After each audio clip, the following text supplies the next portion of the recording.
So this is an update to an older video that I just kind of verbally explained the basics on. Due to popular demand, I am now going to show you what I was actually talking about. For your edification and entertainment, I actually went traipsing over to gobs of residential construction sites in my neighborhood over the last 6 weeks. And I've asked construction workers what they were doing, with which equipment, why, and could I take pictures of them. It was awkward at times. You're welcome. So how do we actually go from the idea of the house to the actual home? I'm not going into every single step, but I wanted to cover the basics for our snow-covered, basement-loving, soon-to-be Floridian friends that are still currently up north right now. This is where it all begins, a vacant lot. As you can see, there's already utilities available, well, at the street anyway. Next step in this particular case is to make a cleared lot, but it looks crazy uneven, right? Ta-da! It's right about now that you may be wondering where the basement's gonna go. This is Florida. You know what we call basements here?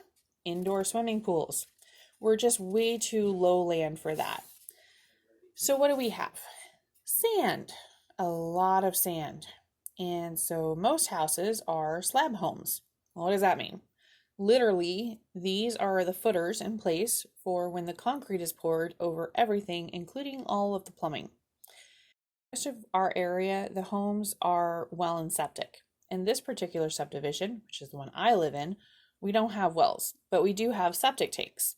We aren't there yet in the construction, so you can see these are all prepped and ready to be encased in cement.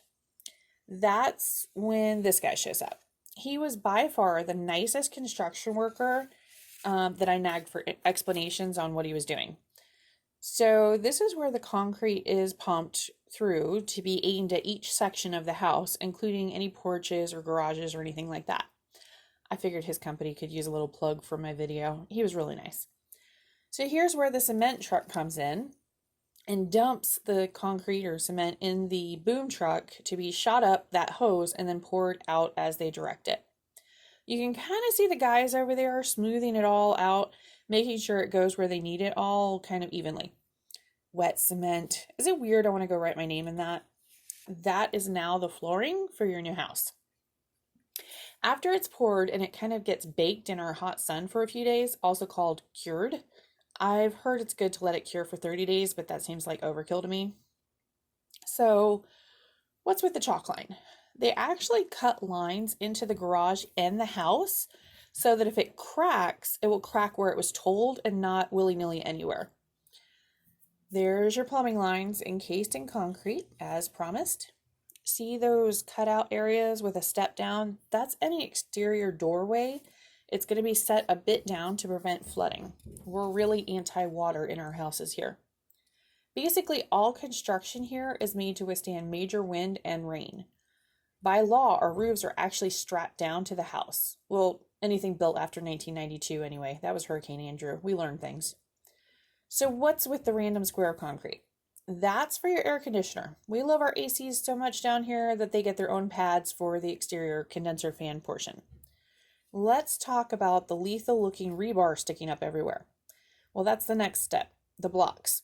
Some houses are actually frame on top of a concrete pad, but most people here prefer concrete block for its durability. It also is less termite damaged. So we don't have many brick homes, but the grand majority of our houses here are CBS, which is called concrete block with stucco, and then we put paint on top of it. So here's the supplies that get dropped off. Those long pieces of concrete are called headers, and they go above windows and the garage door and stuff like that. If you ever played with Lincoln Logs as a kid like I did, you'll probably understand that you need those. So I know it seems kind of crazy fast, but that was literally 24 hours later. It's crazy, right? You can probably tell I walk in my neighborhood like super early and like all the time.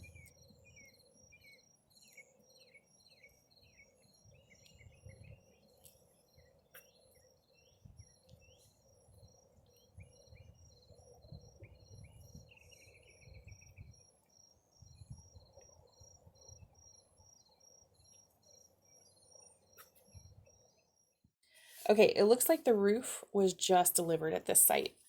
I know it looks like I jumped ahead, but roofs really aren't that different here from anywhere else I've seen. We do tend to go for a kind of stubbier roof than like say Michigan. There's three reasons for that. One, we don't need a massive angle to the roof because we don't get snow.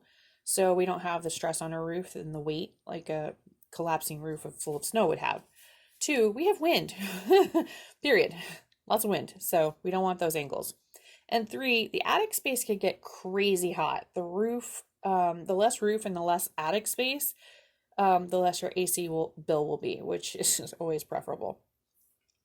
Ah, yes, the promised septic explanation. I have learned a lot about septic systems from my real estate career and especially from the property management.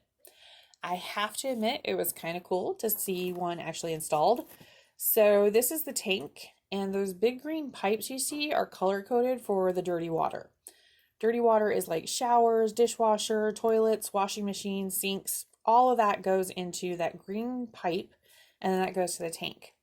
Any solids stay and get broken down in there, and then any liquids go through a filter into your actual septic field.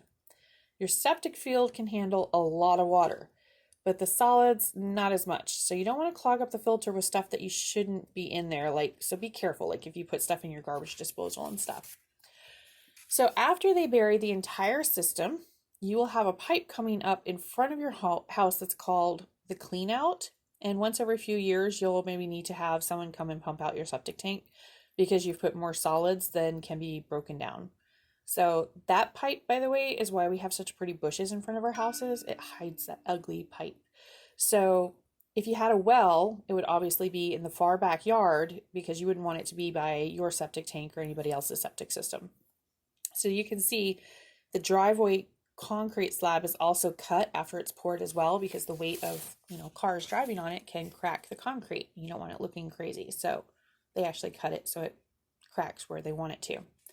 Okay, so now when you go shopping with me for your Florida home, you'll know a little bit more about what to expect, how it's built.